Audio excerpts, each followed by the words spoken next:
میرے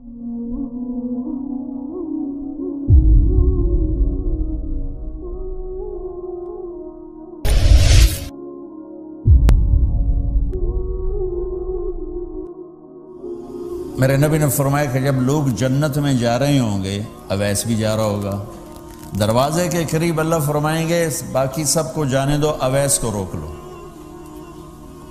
تو وہ اویس پریشان ہو جائیں گے کہ اب بوئے تھے آتے کیوں رکاوٹ بن گئی، دروازے پہ آگے کیا رکاوٹ ہو گئی؟ تو وہ کہیں گے یا اللہ آپ نے مجھے کیوں روکا ہے؟ تو اللہ تعالیٰ فرمائیں گے پیچھے دیکھو، پیچھے دیکھیں گے تو جہنم کے لوگ کھڑے ہوں گے، مجرم۔ کہیں گے اویس تو نے مجھے خوش کیا ماں کی خدمت کر۔ کیا کہا؟ ماں کی خدمت کر کے۔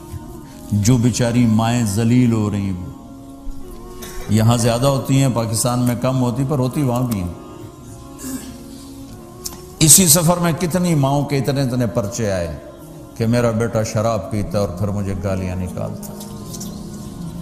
بھر گئے میری جیبیں پرچوں سے، کیونکہ مستورات بھی بیان میں آتی تھی، تو ہر بیان میں کوئی نہ کوئی پرچہ آیا کہ میرا بچہ مجھے گالیاں نکالتا ہے، شراب پیتا ہے، زنا کرتا ہے، پھر مجھے گالیاں نکالتا ہے۔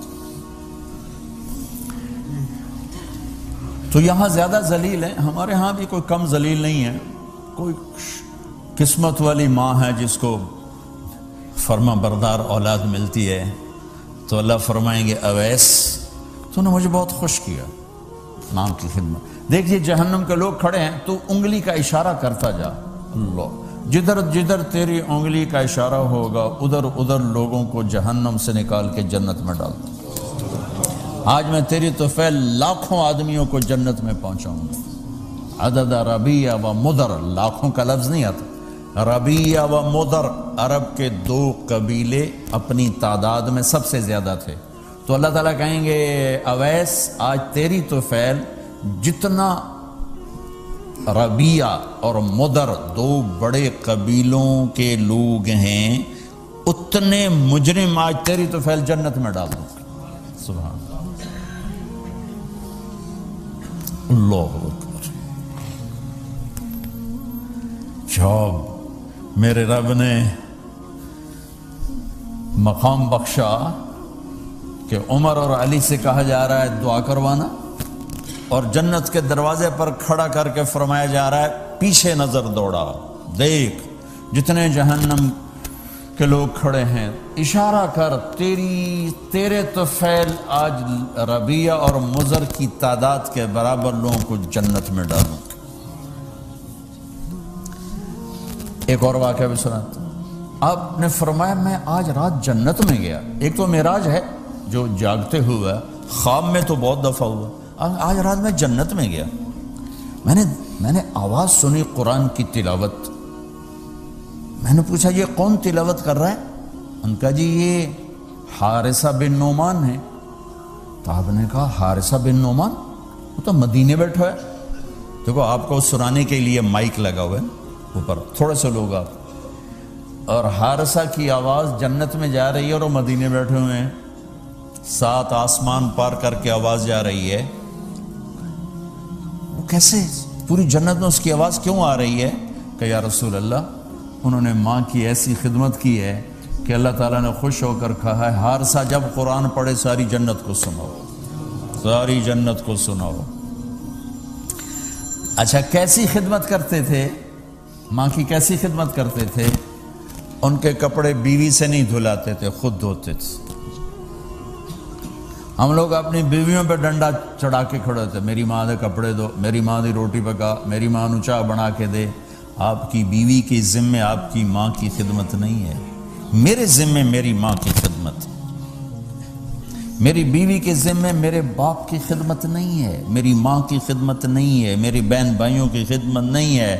لیکن یہ بر صغیر کے معاشرے کا ظلم ہے کہ آنے والی بچی ٹکڑے ٹکڑے ہو جاتی، پس کے رہ جاتی، اور ایک ظلم و ستم کی چکی میں وہ قیمہ بن جاتا ہے۔ ساس کا ظلم، سسر کا ظلم، خامد کی بہنوں کا ظلم، بھائیوں کا ظلم، تانے بولیاں، اس بیچاری نے بچے کیا پالنے ہیں، وہ تو روتے روتے زندگی گزار دیتی۔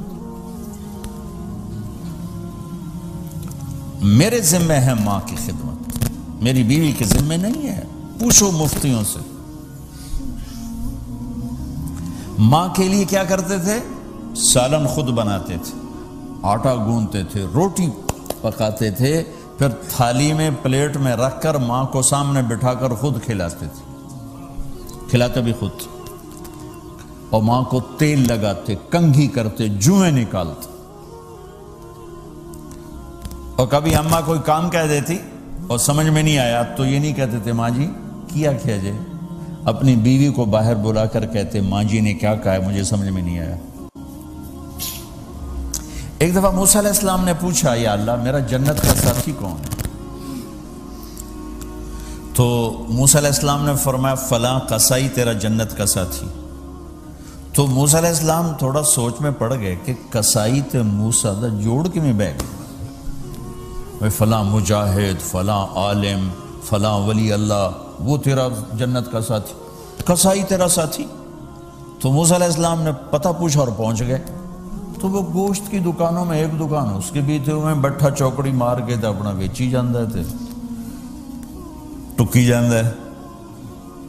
کوئی موسیٰ علیہ السلام کو اسپیشل چیز نظر نہیں آئی۔ جب شام کو وہ چلنے لگا، جب وہ اس کا گوشت ختم ہو گیا تو اس نے ایک ٹوٹا تھیلے میں ڈالا اور چل پڑا، موسیٰ علیہ السلام بھی ساتھ چل پڑے۔ وہ گھر پہنچا تو موسیٰ علیہ السلام نے کہا میں آ جاؤں؟ کہا جی آ جاؤ۔ اس نے وہاں جا کے کیا کیا، بوٹیاں بنا کے ہانڈی چڑھا دی، پھر آٹا نکال کے گوندھا، اس کو نرم ہونے رکھ دیا، سالن تیار کیا، پھر روٹی تیار کی، ٹرے میں رکھا۔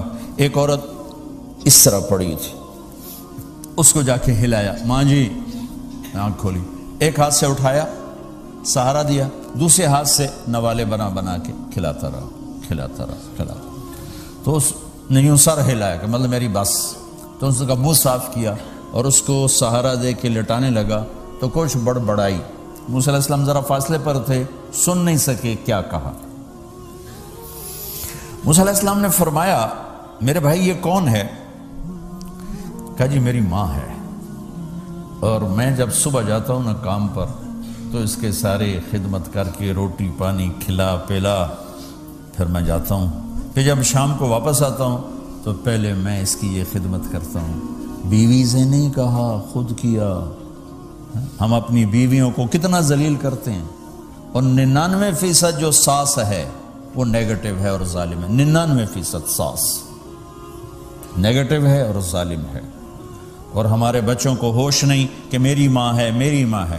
ماں کی وجہ سے بیوی کو تباہ نہ کرو، اور بیوی کی وجہ سے ماں کو تباہ نہ کرو، اس میں بیلنس کرو۔ بیوی کے عشق میں ماں باپ ذلیل نہ ہو، اور ماں باپ کے عدم میں بیوی ذلیل نہ ہو۔ یہ دونوں نوحے میں سن رہا ہوں، اس لیے بول رہا ہوں، دکھ سے بول رہا ہوں۔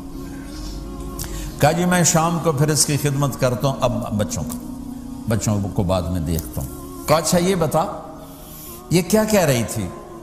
لٹا رہے تھے۔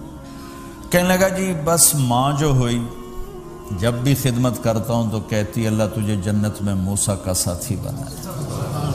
میں تو جی کمی کسائی تے موسیٰ کلیم، میرا دا کی جوڑ ہے۔ میں کہا پترا تیرا جوڑ بنا چھڑے ہے تیری ماں۔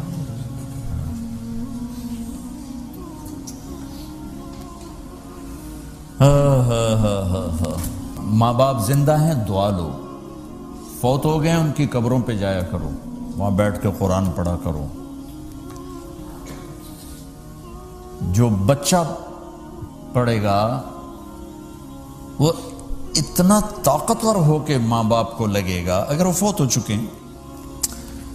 زندہ ہیں دعا لو، مر گئے ہیں ان کے لیے ان کی قبر پہ نہیں جا سکتے ہو، یہاں کی زندگی بہت تیز ہے، کبھی تو جایا کرو، کسی ویکنڈ پہ چلے جایا کرو، کسی اتوار پہ چلے جایا کرو، کسی ہفتے کو چلے جایا کرو، مہینے بعد 2 مہینے بعد، سال میں ایک دفعہ سے، کہ یہ ان کا حق ہے، ان کا حق ہے۔ اور ابن القیم رحمۃ اللہ علیہ نے ایک واقعہ لکھا ہے کہ عبداللہ بن مطرف رحمۃ اللہ علیہ نے خواب دیکھا کہ قبریں پھٹیں اور لوگ نکلے، اور کوئی چیز ایسے اٹھا رہے ہیں، ایسے اٹھا رہے ہیں، ایسے اٹھا رہے ہیں۔ ایک آدمی نکلا اور جا کر ایک درخت سے ٹیک لگا کے بیٹھ گیا۔ یہ اس کے پاس جا کر کہتے ہیں بھئی آپ کون لوگ ہو؟ وہ کہتا ہے ہم ایمان والے ہیں۔ کہ یہ کیا ہو رہا ہے؟ کہ جو رشتہ دار ثواب بھیجتے ہیں یہ وہ اکٹھا کر رہے ہیں۔ کہ تم کیوں نہیں اکٹھا کر رہے ہو؟ کہ میرا بیٹا حافظ قرآن ہے، ایک قرآن روزانہ ختم کر کے مجھے بھیج دیتا ہے، تو میں نے پرچون دی لوڑ نہیں رہ جاندی، میرا تھوک دا کام۔ کہ تیرا بیٹا کیا کرتا ہے؟ کہ اس کی مٹھائی کی دکان ہے بازار میں۔ آنکھ کھل گئی، صبح ہوئی تو پہنچ گئے، بازار کھلا، دیکھا تو ایک نوجوان بیٹھا ہوا اور مٹھائی بیچ رہا اور ہونٹ ہل رہے ہیں۔ پہلے اس کو چیک کرتے رہے، پھر اس کے پاس آئے، بیٹا تیرا نام کیا ہے؟ وہی نام تھا جو خواب میں سنا۔ یہ کیا پڑھ رہے ہو؟ کہ جو قرآن پڑھ رہا ہوں۔ کتنا پڑھتے ہو؟ ایک ختم روزانہ پڑھتے ہو۔ کیا کرتے ہو؟ کہ والد کو ایصال ثواب کرتا ہوں۔ کیا اتنی مشقت کیوں اٹھاتے ہو؟ کہ وہ میرے لیے بہت کچھ چھوڑ گیا، میں چاہتا ہوں میں بھی اس کے لیے کچھ حصہ بنتا رہوں۔